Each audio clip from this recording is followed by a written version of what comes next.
नमस्कार साथियों आज की इस वीडियो में हम आरपीएफ कांस्टेबल एग्जाम 11 मार्च 2025 को तीनों शिफ्टों में आए हुए प्रश्नों को जीके जीएस के प्रश्नों को आज की इस वीडियो में हम लोग देखेंगे। जीके जीएस और करंट अफेयर्स और साइंस के प्रश्नों को आज की इस वीडियो में हम लोग देखेंगे। ठीक है, चलिए ज्यादा समय न लेते हुए प्रश्नों का सिलसिला शुरू करते हैं। बात करते हैं पहले शिफ्ट की। भारत में उदारीकरण की नीति कब अपनाया गया था? तो इसका जो राइट आंसर है वो है 1991। एलपीजी मॉडल से बार बार आपसे क्वेश्चन पूछा जा रहा है घुमा फिरा करके। ठीक है, तो भारत में आर्थिक उदारीकरण की नीति 24 जुलाई 1991 को अपनाई गई थी।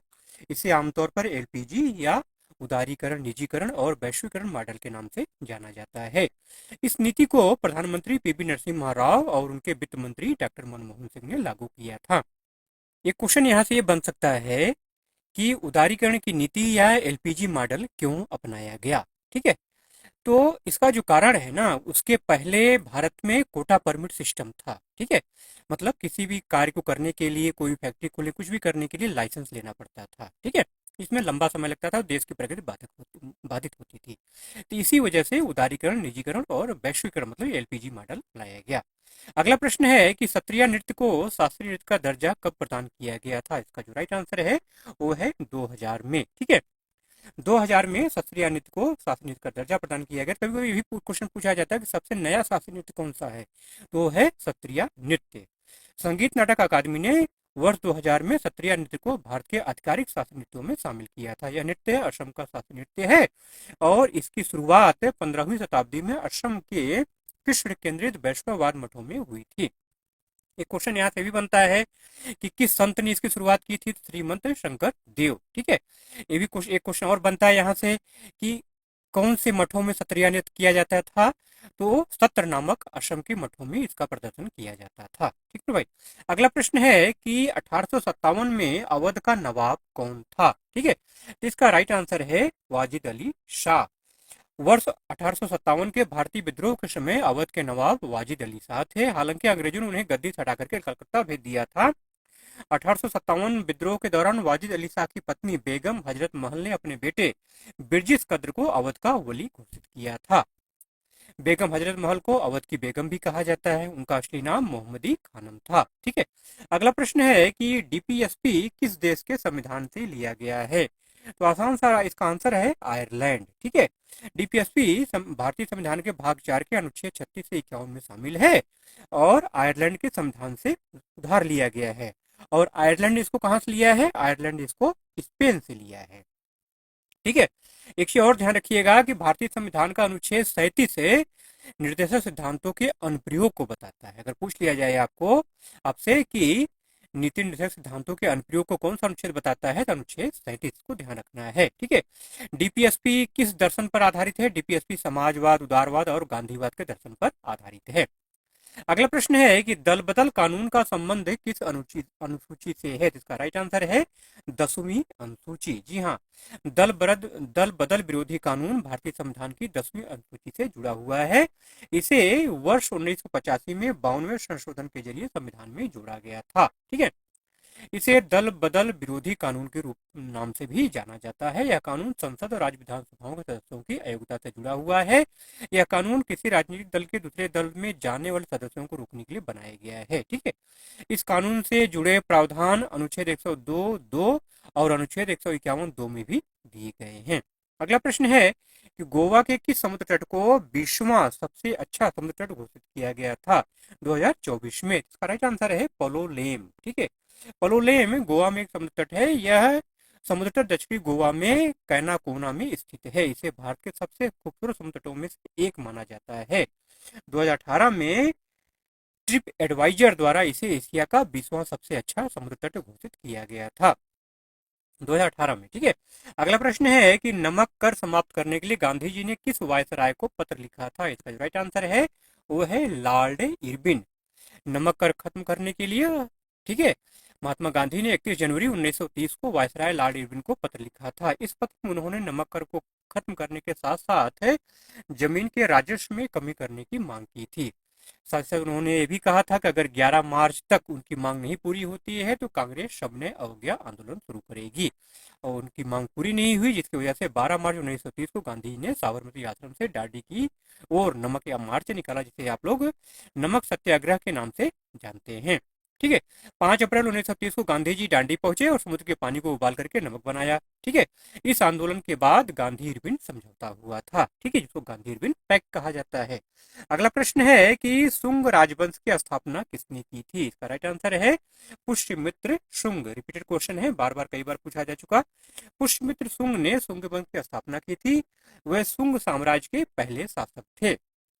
पुष्यमित्र शुंग ने मौर्य साम्राज्य के अंतिम शासक बृहद्रथ की हत्या करके शुंग वंश की स्थापना की थी। पुष्यमित्र का जो शासन काल है वो 185 ईसा पूर्व से 149 ईसा पूर्व तक था। पुष्यमित्र शुंग अंतिम मौर्य शासक बृहद्रथ का ब्राह्मण सेनापति था। पुष्यमित्र शुंग के बाद उनका पुत्र अग्निमित्र उनका उत्तराधिकारी बना था। ठीक है। अगला प्रश्न है कि अंग्रेजों के द्वारा अवध पर कब कब्जा किया गया था? इसका राइट आंसर है 1856। ठीक है। अंग्रेजों ने अवध पर 11 फरवरी 1856 को कब्जा कर लिया था। अवध पर कब्जे के बाद भारतीयों का गुस्सा फूटा और यह भारतीय विद्रोह 1857-58 के कारण बना। 1857 के विद्रोहियों ने बिरजिस कद्र को अवध के राजा के रूप में ताज पहनाया था। बिरजिस कद्र के बारे में आपको ऊपर बता चुके हैं, कौन थे ये अवध के नवाब का बेटा था। ठीक है। अगला प्रश्न है, जब उनको कलकत्ता निर्वासित कर दिया गया तो उनकी मां ने इनको क्या किया? इनको वली घोषित किया अवध का। ठीक है। अगला प्रश्न है कि सितंबर 2024 तक संविधान में अब तक कितने संशोधन किए जा चुके हैं? इसका राइट आंसर है 106। ठीक है, इसको आपको ध्यान में रखना है। सितंबर 2024 तक भारत के संविधान में 106 संशोधन हो चुके हैं। आखिरी संशोधन 28 सितंबर 2023 को किया गया था। अगला प्रश्न है कि 5वीं पंचवर्षीय योजना को किस सरकार ने समाप्त कर दिया था? इसका राइट आंसर है मोरारजी देसाई या जनता सरकार। ठीक है। मोरारजी देसाई प्रधानमंत्री थे और जनता पार्टी की सरकार थी। यह योजना जो है 1974 से 1978 के लिए थी। इस योजना के तहत न्यूनतम जरूरत कार्यक्रम मतलब एमएनपी की शुरुआत की गई थी। इस योजना के तहत भारतीय राष्ट्रीय राजमार्ग प्रणाली की शुरुआत की गई थी। इस योजना के तहत कार्य के लिए बदले अनाज कार्यक्रम की शुरुआत की गई थी। लेकिन जनता पार्टी सरकार ने 5वीं पंचवर्षीय योजना खारिज कर दिया और इसके बाद 6ठी पंचवर्षीय योजना 1978 से 1980 पेश की, मतलब एक वर्षीय योजना को लॉन्च किया। ठीक है। अगला प्रश्न है कि लीवर किस तंत्र का हिस्सा है? साइंस का क्वेश्चन है। इसका राइट आंसर है पाचन तंत्र। जी हाँ, पाचन तंत्र का हिस्सा होता है लीवर। ठीक है। लीवर मानव शरीर का सबसे बड़ा ठोस अंग है। यह पाचन तंत्र का हिस्सा है और रक्त से विषाक्त पदार्थों को निकालने, पोषक तत्वों के चयापचय और प्रतिरक्षा कार्य में महत्वपूर्ण भूमिका निभाता है। अगला प्रश्न है कि 777 चार्ली किस भाषा की फिल्म है? इसका राइट आंसर है कन्नड़। जी हाँ, कन्नड़ भाषा की फिल्म है। इस फिल्म को किरण राज ने लिखा और निर्देशित किया है। यह फिल्म 10 जून 2022 को रिलीज हुई थी और अपनी लागत से 7 गुना ज्यादा इसने कमाई की थी। ठीक है। अगला प्रश्न है कि चारों वेदों के संग्रह को क्या कहा जाता है? चारों वेदों के संग्रह को चतुर्वेद कहा जाता है। ठीक है। चारों वेदों के संग्रह को चतुर्वेद कहते हैं। 4 वेद कौन कौन से हैं? ऋग्वेद, यजुर्वेद, सामवेद और अथर्ववेद। हिंदू धर्म का सबसे पवित्र ग्रंथ होता है वेद। वेदों में 4 प्रभाग होते हैं: संहिता, ब्राह्मण, आरण्यक और उपनिषद। वेदों के अर्थ और विषयों का स्पष्टीकरण करने के लिए अनेक सूत्र ग्रंथ लिखे गए हैं जिन्हें वेदांग कहा गया। व्याकरण को वेद का मुख कहा जाता है। ठीक है मेरे भाई। अगला प्रश्न है कि भदौरिया जनजाति किस राज्य में निवास करती है? भदौरिया जनजाति किस राज्य में निवास करती है? राजस्थान इसका राइट आंसर है, क्योंकि राजस्थान से ही इनकी उत्पत्ति हुई है। ठीक है। इस कबीले का मुखिया भिंड से आगरा तक के क्षेत्र में भदावर साम्राज्य का शासक था। अब वर्तमान समय की अगर बात करें, वर्तमान समय में भदौरिया समुदाय के अधिकांश लोग मध्य प्रदेश, राजस्थान, उत्तर प्रदेश, बिहार और दिल्ली में मौजूद है। अगला प्रश्न है कि जवाहर रोजगार योजना किस पंचवर्षीय योजना में शुरू किया गया था?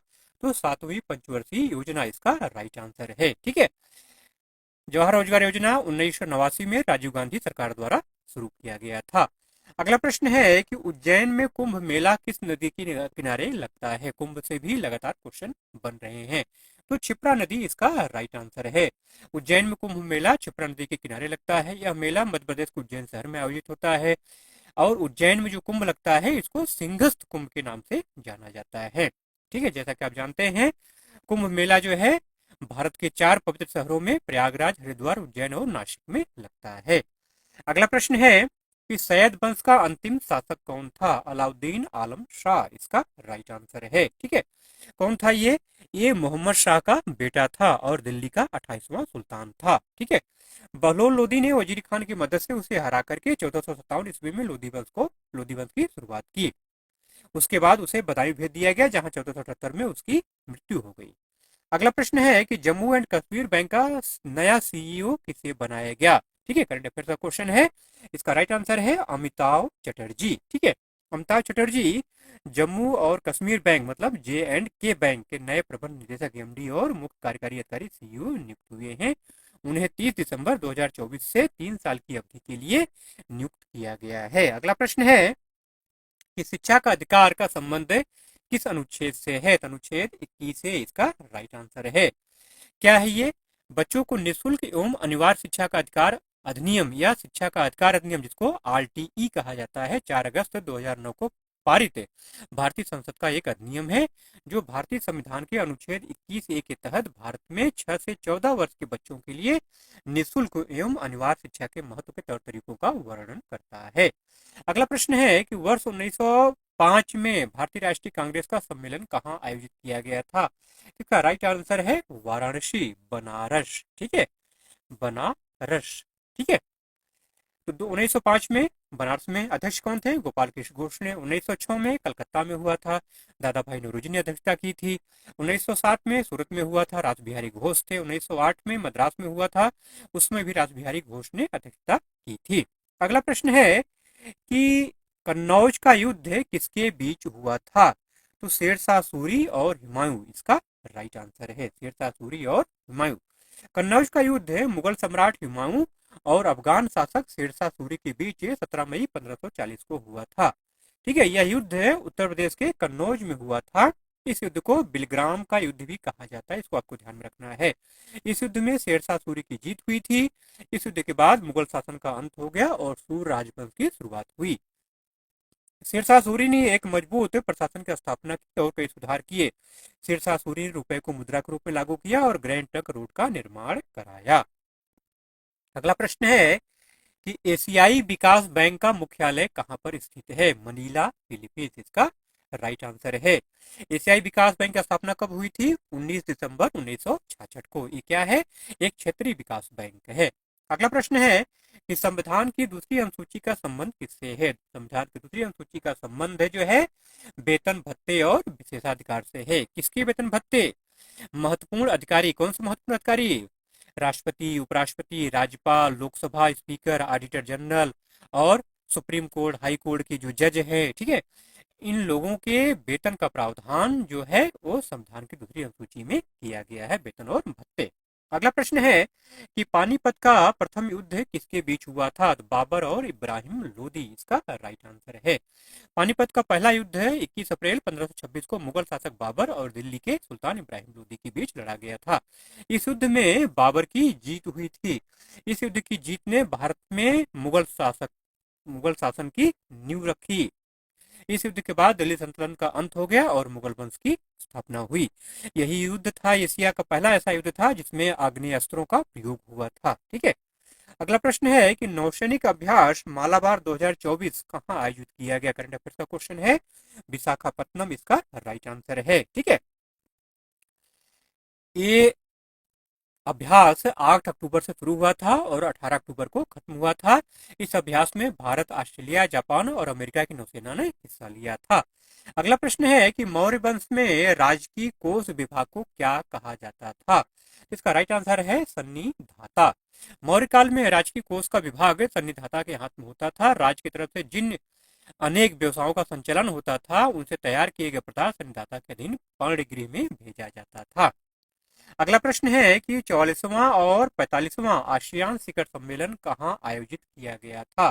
तो लाओस इसका राइट आंसर है। लाओस। देखिए, दक्षिण पूर्व एशियाई देशों के संगठन आसियान के 44वें और 45वें शिखर सम्मेलन और संबंधित कार्यक्रम 9 अक्टूबर को लाओस के वियंतियाने में शुरू हुए, जिनका विषय आसियान कनेक्टिविटी और लचीलापन बढ़ाना था। अगला प्रश्न है कि सुर संग्राम वाद्य यंत्र में कितने तार होते हैं?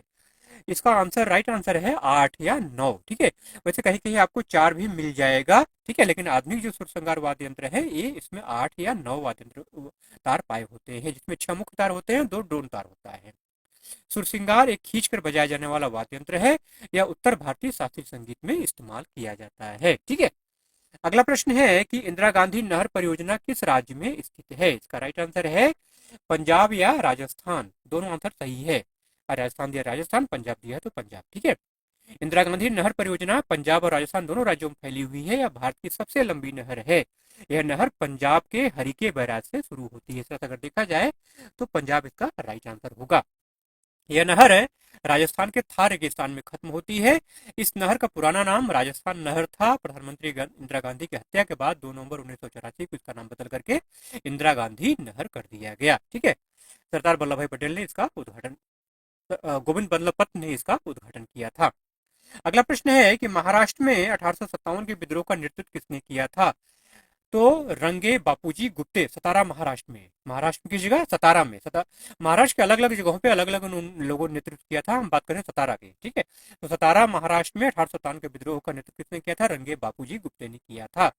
अच्छा, इस विद्रोह की शुरुआत कहाँ से हुई थी? इस विद्रोह की शुरुआत 10 मई 1857 को मेरठ से हुई थी। ठीक है, खान बहादुर ने 1857 विद्रोह का नेतृत्व बरेली में किया था, इसको ध्यान रखना है आपको। नाना साहब ने 1857 का विद्रोह उत्तर प्रदेश के कानपुर शहर में किया था। ठीक है, चलिए इन्हीं प्रश्नों के साथ आज के वीडियो का एंड करते हैं। वीडियो अगर अच्छा लगा मेरे भाई तो जाते जाते एक लाइक जरूर से कर दीजिएगा, और चैनल पर अगर नए हैं तो सब्सक्राइब करके बेल आइकन को जरूर से ऑन कर लीजिएगा। ठीक है, चलिए मिलते हैं अगले वीडियो में ऐसे ही कंटेंट के साथ। तब तक के लिए जय हिंद।